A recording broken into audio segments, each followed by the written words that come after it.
What if one of Jesus' most confusing parables is actually one of his most practical lessons for life today? What if a story that seems to praise dishonesty is really exposing how we misunderstand wealth, loyalty, and eternity? What if Jesus was challenging not our morality, but our priorities?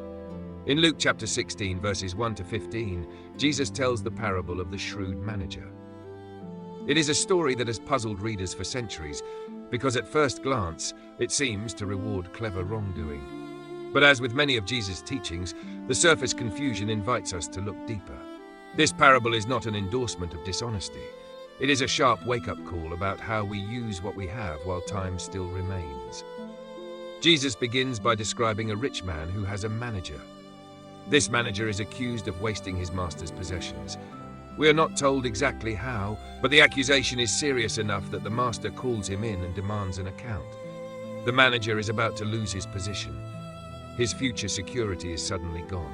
This moment is crucial. The manager realizes time is short. Once dismissed, he will have no authority, no income, no protection.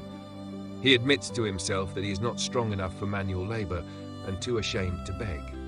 In other words, his options are limited. So he acts quickly. He calls in his master's debtors one by one. To the first, who owes 100 measures of oil, he reduces the bill to 50. To another, who owes 100 measures of wheat, he reduces it to 80. By doing this, he wins the favor of the debtors. He is securing relationships that will welcome him into their homes after he loses his job. Here is where the story surprises us. The master praises the manager, not for his dishonesty, but for his shrewdness. The Greek word used here refers to practical wisdom, cleverness, the ability to act decisively in light of reality. Jesus then draws the lesson. The sons of this world are more shrewd in dealing with their own generation than the sons of light. In other words, people who live only for this world often show more urgency and intentionality than those who claim to live for eternal things. This parable is not about cheating others. It is about recognizing that life is temporary and acting accordingly. The manager understands something many people ignore. His present position will not last. Because of that, he uses what remains under his control to prepare for the future. Jesus continues by saying, "Make friends for yourselves by means of worldly wealth, so that when it fails, they may receive you into eternal dwellings." This is not a call to buy salvation. It is a call to use resources in ways that have eternal impact. Money will fail, possessions will fade, but how we use them can echo into eternity.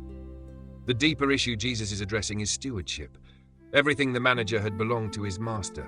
Likewise, everything we have ultimately belongs to God. Time, money, influence, opportunities are all entrusted to us, not owned by us. One day an account will be required.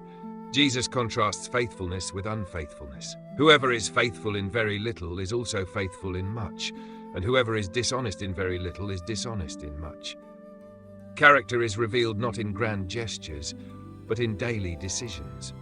How we handle small responsibilities shows who we truly serve. Then Jesus speaks directly to the heart of the matter. No servant can serve two masters. You cannot serve both God and money. This is the point where the parable becomes deeply uncomfortable. The problem is not money itself. The problem is divided loyalty. Money promises security, control, and freedom. God offers trust, surrender, and relationship. When wealth becomes our master, it shapes our decisions, fears, and values. Jesus exposes how easily money takes the place of God in the human heart. Luke tells us that the Pharisees who loved money were listening and sneering at Jesus. They prided themselves on outward righteousness, yet Jesus says, "What is highly valued among men is detestable in the sight of God." Human approval and divine approval are often not the same. The shrewd manager knew he could not rely on his position forever. He acted decisively. Jesus is asking his listeners to show the same seriousness about eternity. We often live as if tomorrow is guaranteed, as if resources are endless, as if this life is all there is. This parable challenges passive faith. It confronts the idea that belief alone is enough without intentional living. Jesus is not praising dishonesty. He is praising urgency, foresight, and realism about the future. The manager's wisdom was limited to this world. Jesus calls his followers to a greater wisdom, one that uses earthly resources to serve heavenly purposes. Generosity, compassion, justice, and mercy are investments that do not fade.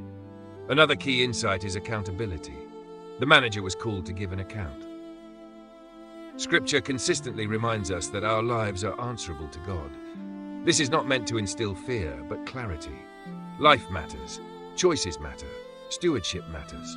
The parable also exposes self-deception. The Pharisees justified themselves before others, but God knew their hearts. We can appear faithful outwardly while serving another master inwardly. Jesus brings this hidden conflict into the light. There is also grace in this story. The master does not immediately punish the manager. Time remains. Action is still possible. Likewise, Jesus speaks these words while opportunity remains. The call is urgent, but it is also merciful. For modern listeners, this parable speaks directly into our culture of accumulation. We are taught to secure, save, build, and protect. Jesus does not condemn wisdom or planning, but he redefines the goal. The question is not how much we gain, but whom we serve. We are invited to live with eternity in view, to ask not only what benefits us now, but what honors God and blesses others, to recognize that every resource is a tool, not a trophy. The shrewd manager prepared for a temporary future. Jesus calls us to prepare for an eternal one. As uncomfortable as this parable may be, it is also freeing. It releases us from the illusion that wealth can save us. It reminds us that meaning is found not in possession, but in purpose. Luke 16 invites us to examine our loyalties honestly. Who do we trust? What shapes our decisions? Where do we find security? In the end, the parable of the shrewd manager is a mirror. It reflects our relationship with money, power, and time. It asks whether we are living wisely in light of what truly lasts. As you reflect on this teaching, consider how you are using what has been entrusted to you, not with fear, but with intention, not for self alone, but for eternal good. Thank you for watching this video. If this message challenged or encouraged you, please like the video, follow Holy Path Insights for more biblical reflections, and share this message with someone who may need a new perspective today. May wisdom and clarity guide you as you continue your journey.